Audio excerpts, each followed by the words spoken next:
No drunk drivers. Today I'm going to be reading an article that was sent to me maybe about a month ago. I always kept it in the back of my mind because I knew that I would touch on this subject at a later date. I'm assuming it happened in San Antonio. It was on August 16, 2019. The title is Mother Forced into Labor After DWI Crash Pleads for Tougher Justice System for Suspects. So this is about a woman who, she was pregnant at the time, and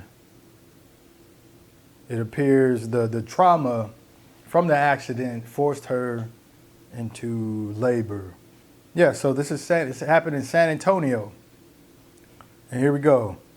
A San Antonio woman who was a victim in a serious drunken driving crash and was sent into early labor is angry. The suspect who struck her car has gotten a chance to bond out while her baby is still in the hospital. Suspects seem, they always, there's really no suspect, 'cause I mean, if you're drunk, where's the I guess questionable activity? You're either drunk or you're not. So why is he a suspect? Anyways, was hit nearly head on June 22nd on St. Cloud Road near Shadwell Drive. Pregnant at the time, she immediately began to feel disorientated. The crash caused her to bite her tongue, almost splitting it in half. Her stomach was bruised and she suffered a broken ankle. Tears swelled up as Losoya recounted the chaos she remembers as she was rushed to the hospital and the doctors who saved her and her baby. Her two-year-old daughter inside the car and in her car seat was safe but suffered minor injuries. And it seems to be a quote from the victim. She says, "My kids don't deserve to be without a mom, and them seeing me go through this pain, not being able to get up and play with them or run up to them, be the person I used to be. Now they just see me sitting down in a wheelchair." Losoya returned from the hospital again after being admitted for a blood clot in her lung caused by medication and her inability to be mobile. She's asking that the justice system do more to increase the bond for those involved in DWI crashes. The police report showed that the person who hit her, Bryan Adams, told police he was on his way to an Alcoholics Anonymous meeting. The officer noted a strong odor of alcohol and bloodshot eyes. The report said Adams failed a sobriety test and his blood alcohol content was 0.26, more than twice the legal limit. Online court records state Adams was released on $5,000 bond. $5,000. So he was proven to be drunk, injured innocent people, pregnant, and gets $5,000 bond. Judge Vila Meza of the 226th District said bonds are set to ensure a person appears in court. Magistrate judges look at the police report or affidavit available to understand the facts of the case. Okay, from what I see, and this is just according to reports, if you're drunk. So once you're determined to be drunk, you know, they said according to this report, it was more than twice the legal limit. What else is there to prove? So, and correct me if I'm wrong, once you're proven to be drunk, is there some type of, I guess, I don't want to say reason, but acceptable cause for being drunk while driving? So, because this is what I'm getting from it. What else do you have to determine? So if you're drunk and then you're driving, it seems like you can be like, oh, well, I had a hard day at work and this went on, and then if you explain yourself in a certain way, you can get out from the charges. Even though I think everybody knows it's not the case, so I'm still trying to figure out what is there to I guess what more information are you pondering on in order to come up with a decision. Depending on how many victims and the severity of the case, among other things. Generally, Meza said, a bond for DWI cases should usually range from about $30,000 to $50,000. Yeah, that's correct, because I think in my case, Veronica Rivas, I think her bond was around, 30 or 50, one of those. It wasn't a high bond. Bonds can also be increased later in the district court level.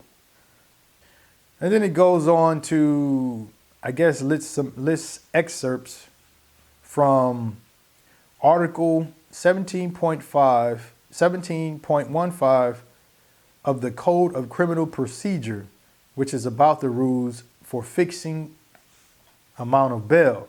Okay, so let's go ahead and take it from the top. And like I said, I think it's from San Antonio KSAT, ABC Channel 12. All right, so let's go ahead and hit on some of these points that kind of stuck out to me.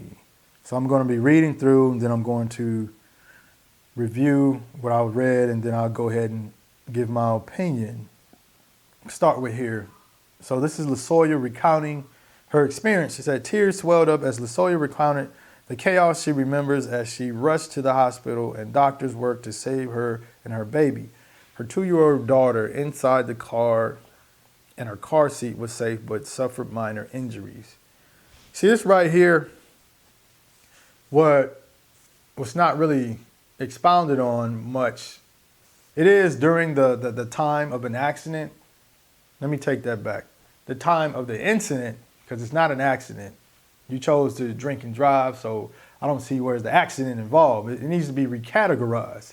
An accident is something you did not intend to do. That's part of the, I guess you could say, the defendant's argument, or maybe the court system argument is saying, oh, well, they didn't intend to do it. But as I stated before, you can exhibit a certain amount of recklessness and carelessness to the point where your intention or lack of intention is, I guess, you can take that away, because by you being so reckless and carelessness, what else did you expect to happen, right? That accident thing, that needs to be recategorized, that wording. I want to get rid of that wording because that allows for the DWI offenders to have a way out. Even if it's the damages that they cause, even if it's something that didn't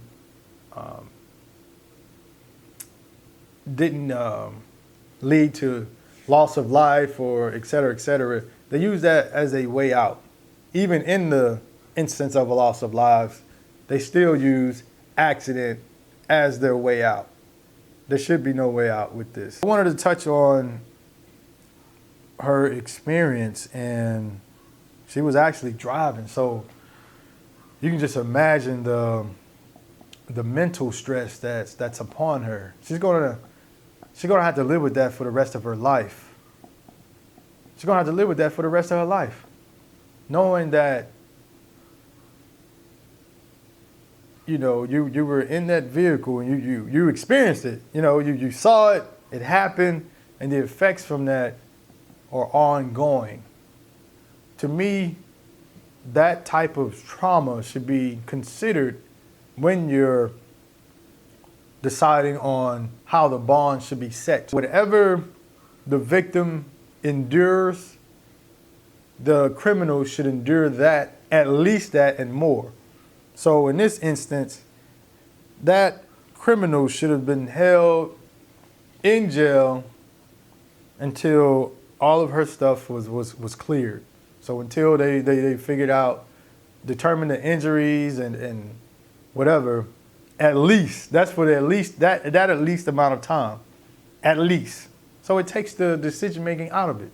You don't have to ponder or go through the files. Like, hey, you were drunk, you caused this, not an accident, you were reckless, so you need to be penalized for that.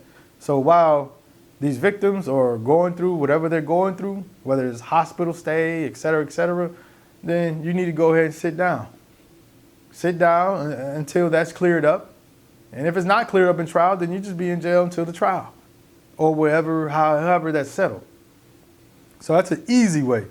That's a quick fix. That's a quick fix. Some people may say, oh, that's a little too harsh. You can't keep them in jail that long. But why not? Because the victims, they have to deal with that. It's ongoing. So why should you be able to the defendant be able to get released and just go on about their business? See what I'm saying? Like, she was talking about how she's going to be in a wheelchair. These are significant injuries. These are significant injuries. To be in a wheelchair, just think about that. You know, in a family, it changes the whole dynamic of everything. Probably have to have somebody to take care, not so much take care of it, but kind of like an overseer until her body is healed up. Man, that's sad. That's very traumatic to experience to even go through. So yeah, that criminal, he should he should have to sit down until some of that is rectified. Okay, it states the report said Adams failed a sobriety test and blood alcohol content was 0.26 more than twice the legal limit. So, like I said before, once you're tested for the alcohol, what more do you have to do? It's there. Where's the? See, this is when you're the criminal system or court system. You're thinking too much. You're trying to go through everything with a fine comb, right?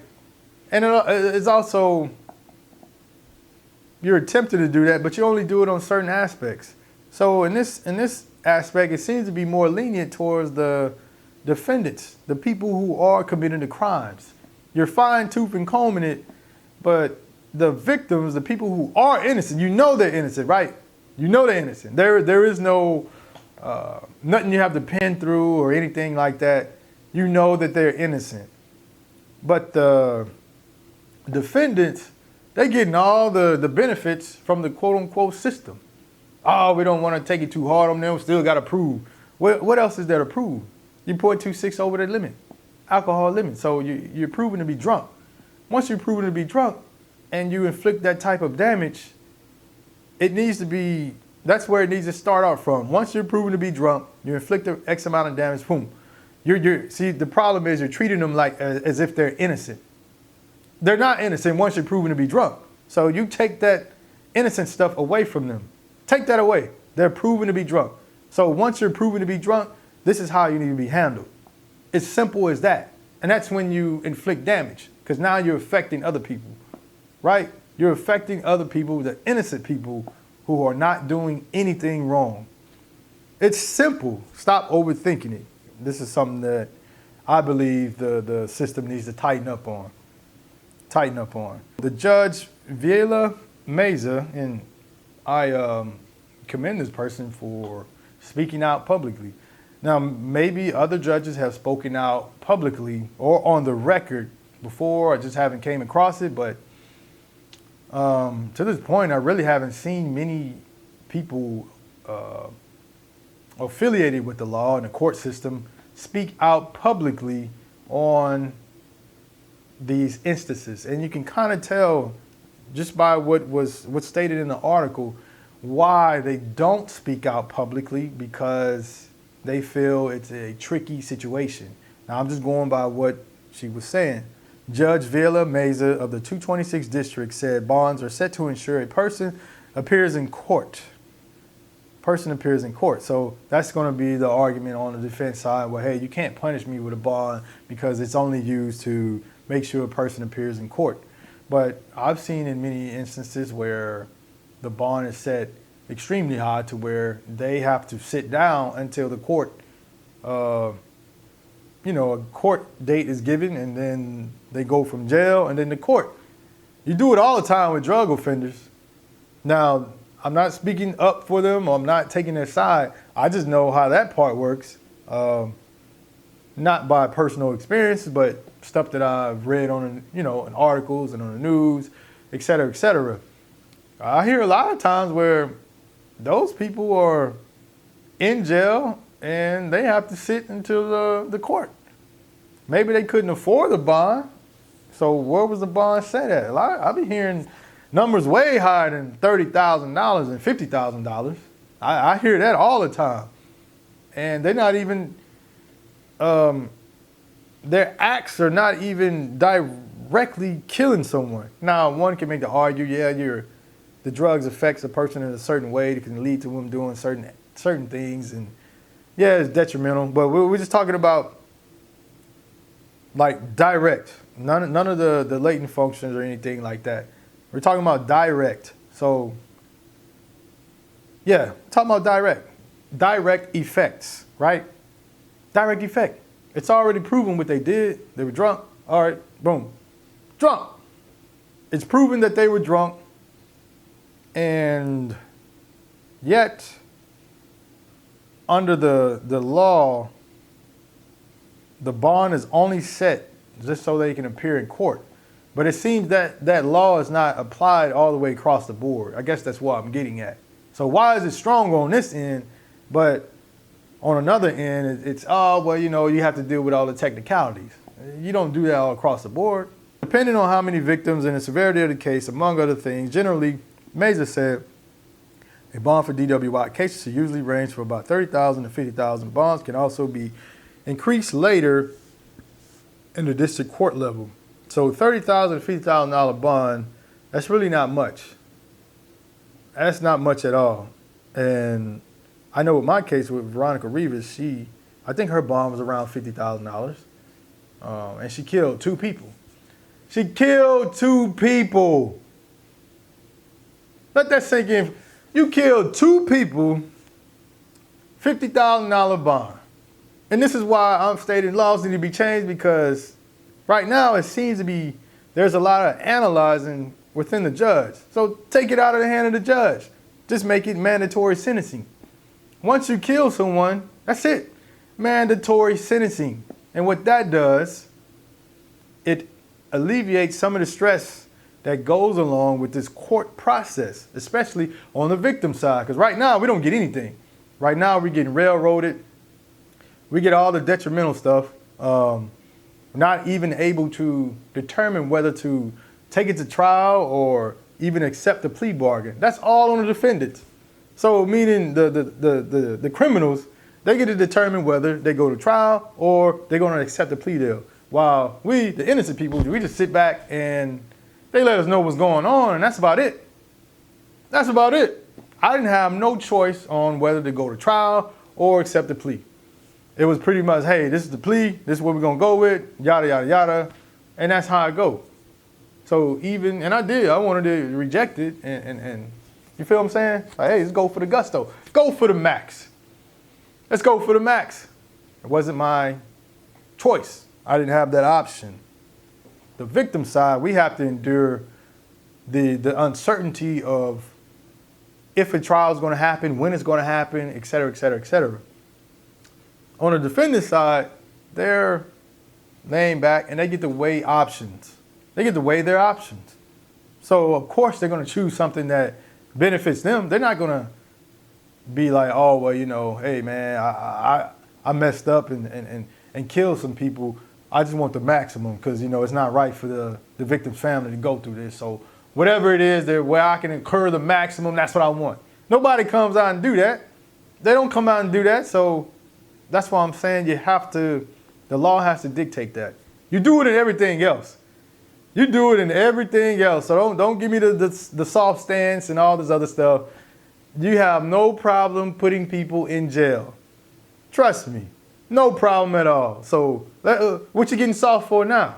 No point in getting soft. You want to be hard and strong? Well, keep it hard and strong. Keep it hard and strong, right? That's the way to roll. So what's up with all this leniency? The leniency, well, I'll get to that in a second. So let me finish up. 30,000 or 50,000. Bonds can be increased later. And she also goes on to say it should also have a lot of special conditions that deal with DWI intoxication offenses, Mesa said. As a judge, and this is what I was alluding to earlier, these are the ones that we're always afraid are going to come back to us like, hey, you release someone and he reoffended and now look, 5 people were killed. So these are the ones that judges come down harder on.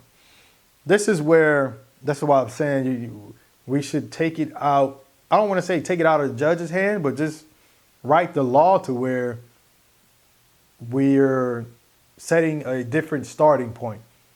The starting point now is low. Take the human element out of it. You just read black and white. Soon as it happens, drunk driving and person, if you're proven to be drunk and then you sustain, if their offenses and the effects of the victim, they have some type of injury, set a standard for that, whatever that is. So if it's permanent injury, well, you're gonna have to do some, you're gonna have to do a lot of time, because now that victim is sustaining permanent injuries.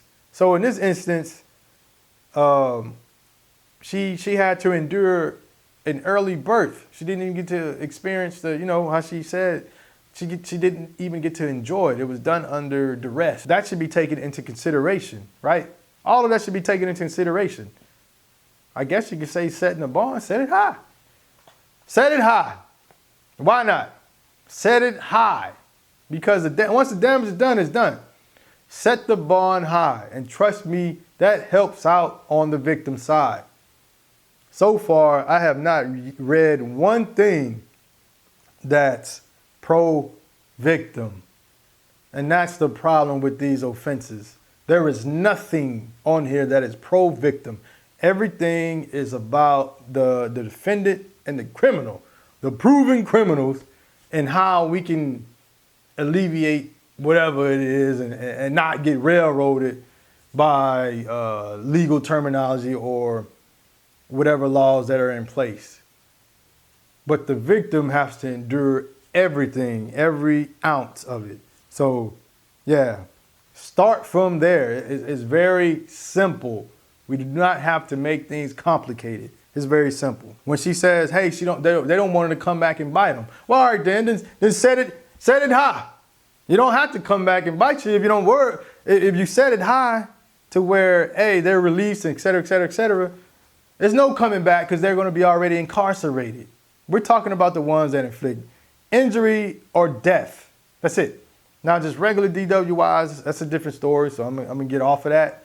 But we're talking about once damages have been occurred and injury and all this other stuff, there needs to be a different standard. Simple. So it takes take it out of the equation. It's simple as that. That way you don't have to decide. You don't have to decide. Take the human element out. There's no longer an option to decide.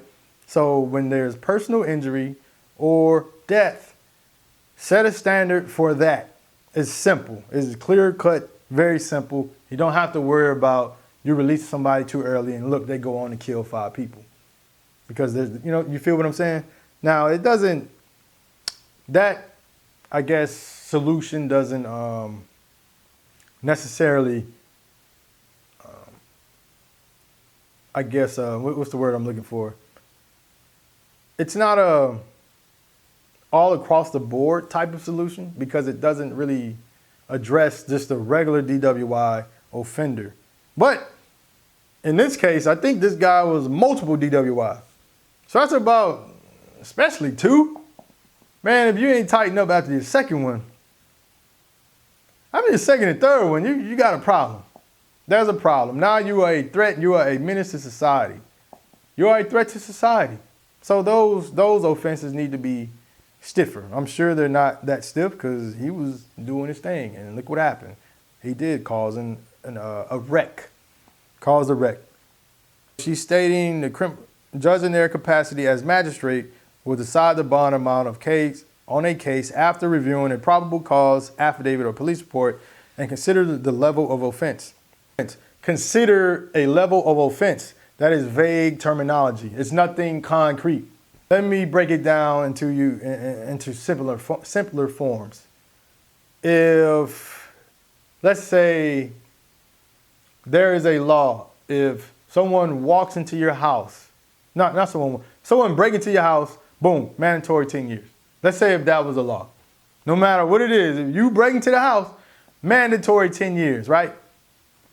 It's simple. You take away the aspect of consider the level of offense.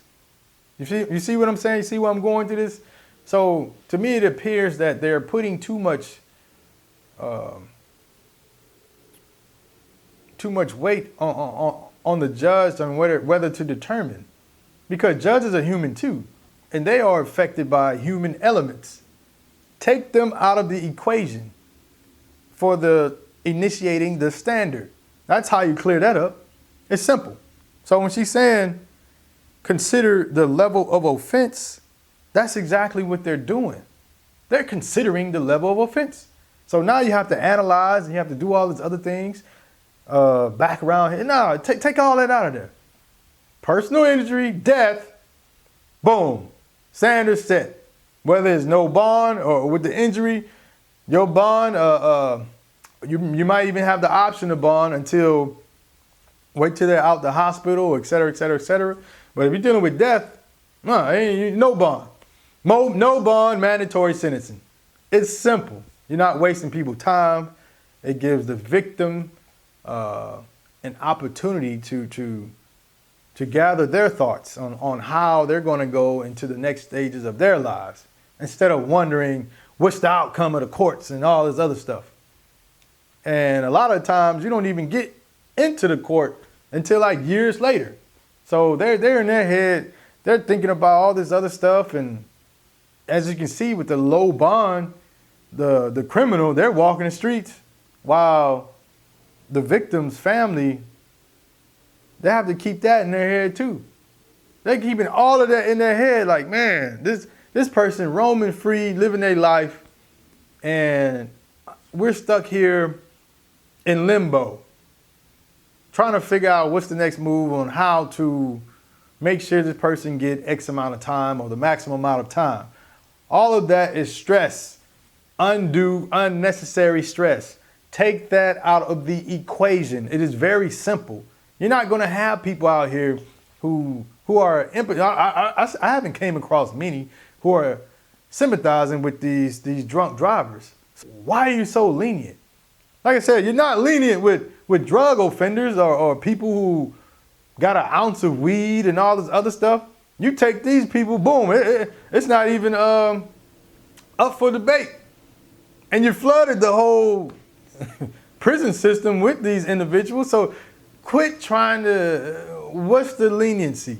Why are you so lenient? It's almost like a double standard. I don't get it. I don't get it. Well, I do get it. You have to understand that you got to play chess. You have to play chess. I'll just say that. So I want more people to, especially in the court system, to speak. I want to hear their opinion on why things the way they are and why they're thinking, how they're able to determine the bonds and all these other things. But I'm just here to give my opinion and offer a solution, et cetera, et cetera.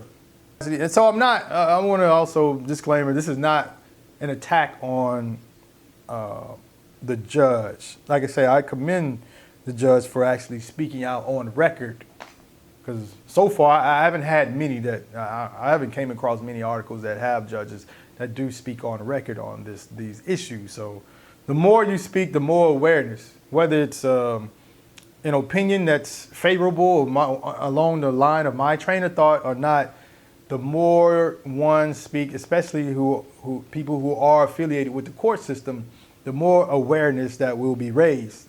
Because I guarantee a lot of people, because I'm not unless you're in the law or had dealings with the law, your knowledge of the law is just not going to be there. You're going to be thinking on terms of morality and just straight up principle instead of what's actually written in the books. All right, so let's move on. So she goes on to state, a judge in their capacity as a magistrate will decide on the bond on a case after reviewing a probable cause affidavit or police report and consider the level of offense. Okay, we touched on that. Criminal history and many other pertinent facts of the case. What I am suggesting or proposing, the pertinent facts are if you're drunk or you're not drunk. It's simple. It's very simple. It's clear cut, black and white. If you're drunk, this is what happens. This is how your bond is determined, and then you move on from there. It's a 1, 2, 3 step. It is very simple. If you're proven to be drunk. Now, if you're not proven to be drunk, okay, I can see the being apprehensive or non-decisive. I get that part, because what if they weren't drunk? What if they were not drunk?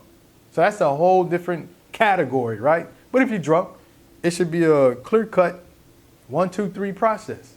Very simple. Very simple. See, the assistant district attorney and public defender who are present may recommend a bond amount and various conditions on a specific case. So here we go with the vague language. So I'm glad, like I say, it may not sound like that, it's like I'm attacking or whatever or anything like that. No, this is just to raise awareness, because a lot of stuff I didn't know. So I'm glad that she spoke on record and is sharing this information. At least now there's a starting point, right? We at least have a starting point. She states that, I guess they're going about how they determine the bond. At the magistration hearing, the assistant district attorney and public defender who are present may recommend a bond amount and various conditions on a specific case. So let me get this little phrase. May recommend a bond amount and various conditions on a specific case. Here we go again. It's vague. So this is why, I guess, on some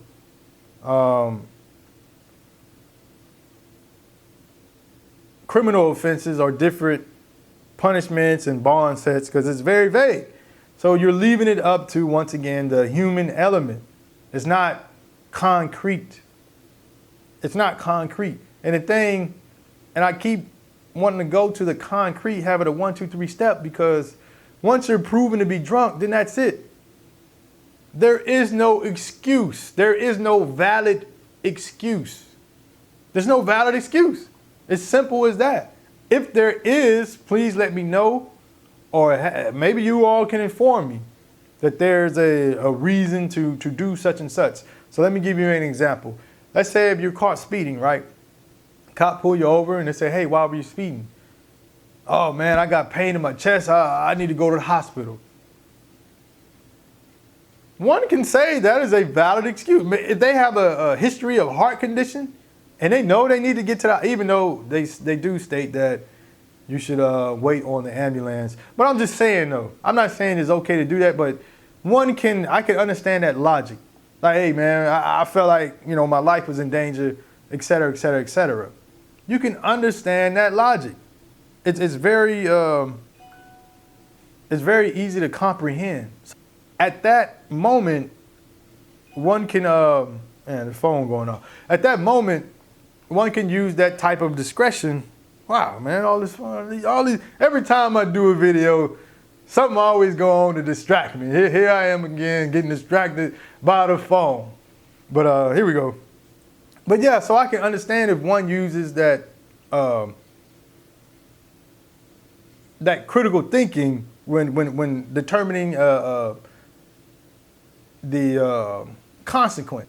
Even though that example wasn't the best, but you kind of get to where I'm going at. There are no examples when one is proven to be drunk that you can state to where it's like, oh, okay, well, I get it. Oh, you know what I'm saying? No, there is none. Yeah, and that's what I'm going at, is the vague terminology. May represent a bond amount and various conditions on a specific case. May. Recommend. These are all vague terminologies, nothing concrete.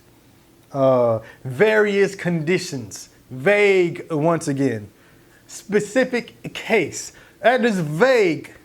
Specific can mean anything. Specific. What are you alluding to when you say specific case?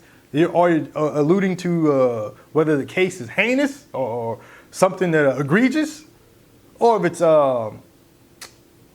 non-intentional, or you see what I'm saying? The vague terminology is where the loophole is at. That's where I'm getting at. Eliminate the vague terminology, put concrete 1, 2, 3, and it's very simple.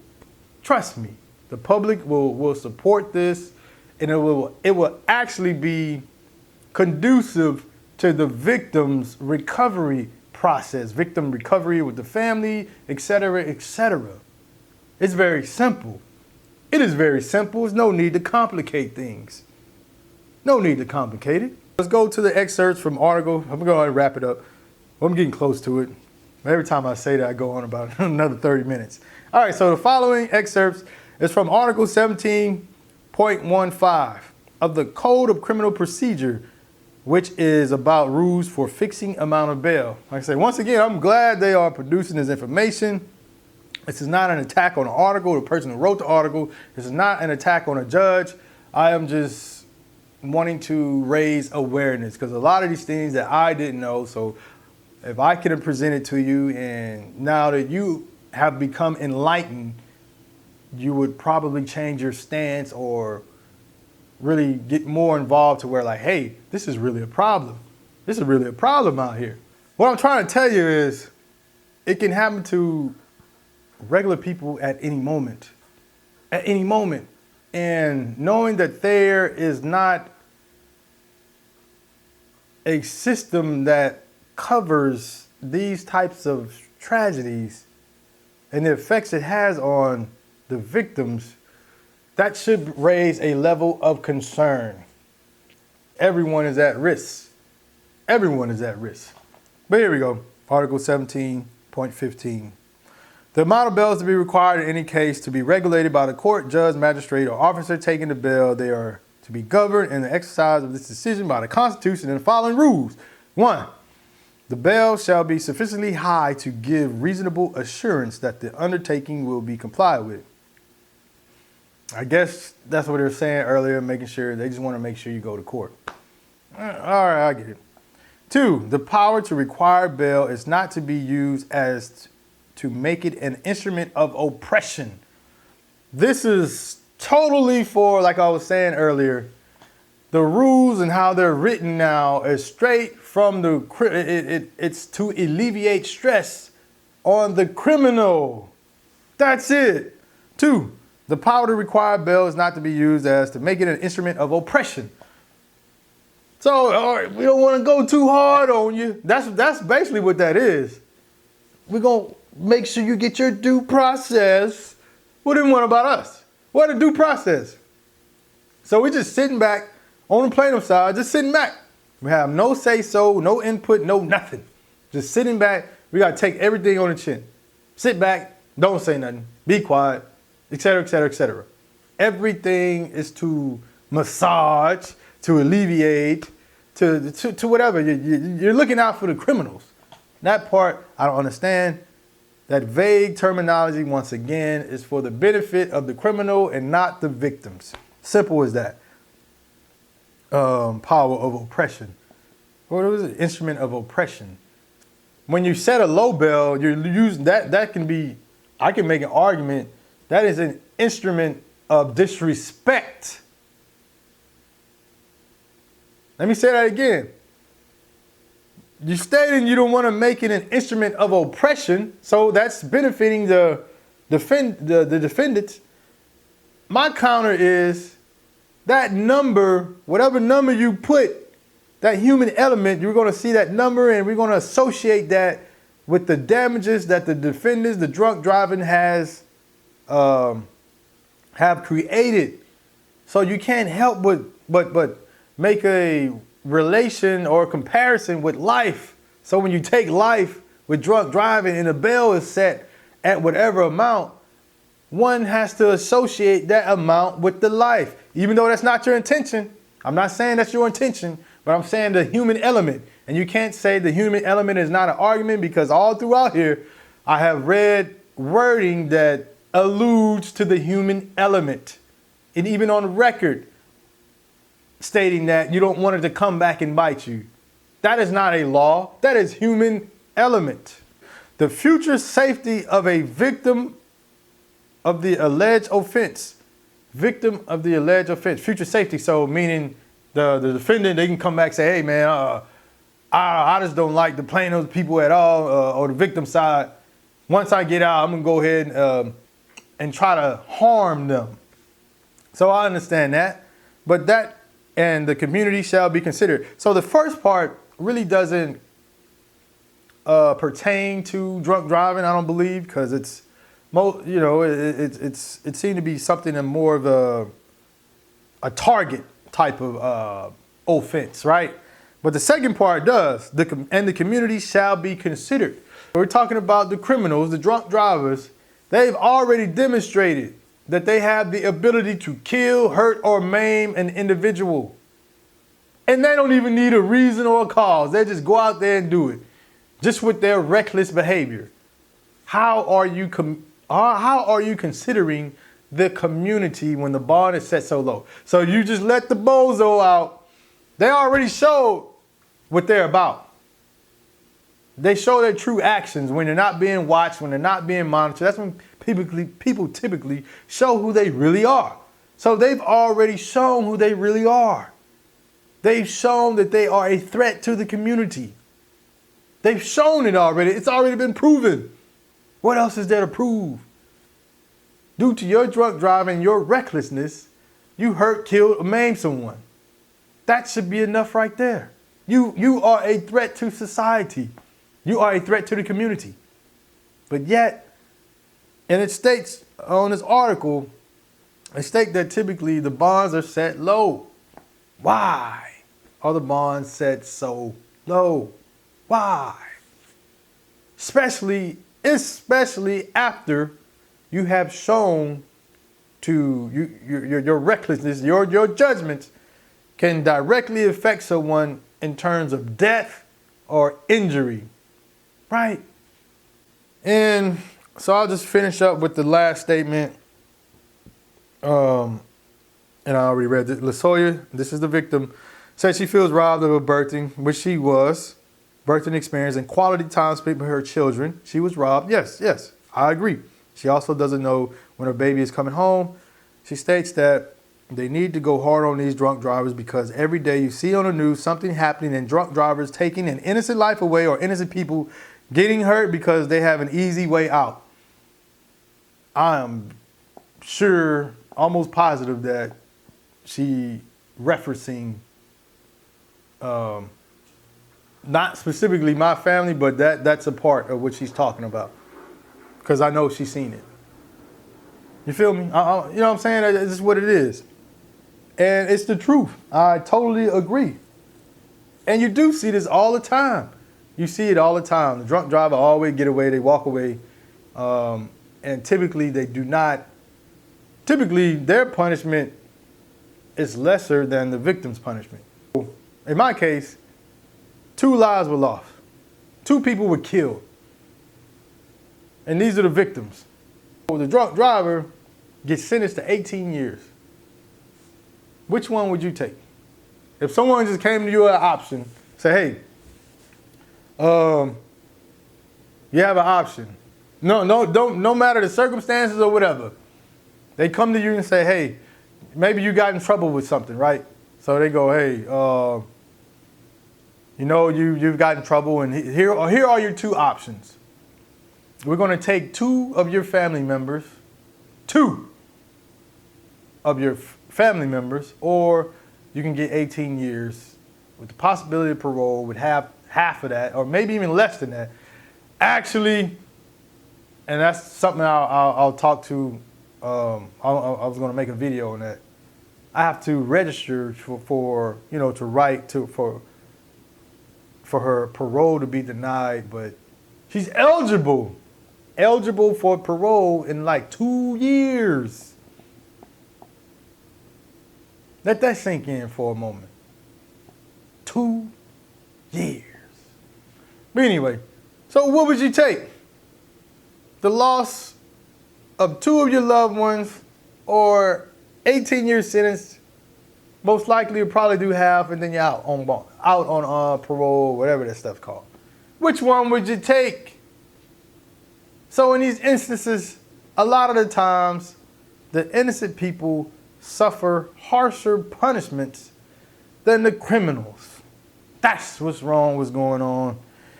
And I appreciate you all for listening to me rant. I'm going to be doing more videos such as this, and I will try to reach out to Ashley Losoya. If you do know her, tell her to contact me at reachout119@gmail.com. So REACHOUT 119@gmail.com. Till next time, peace.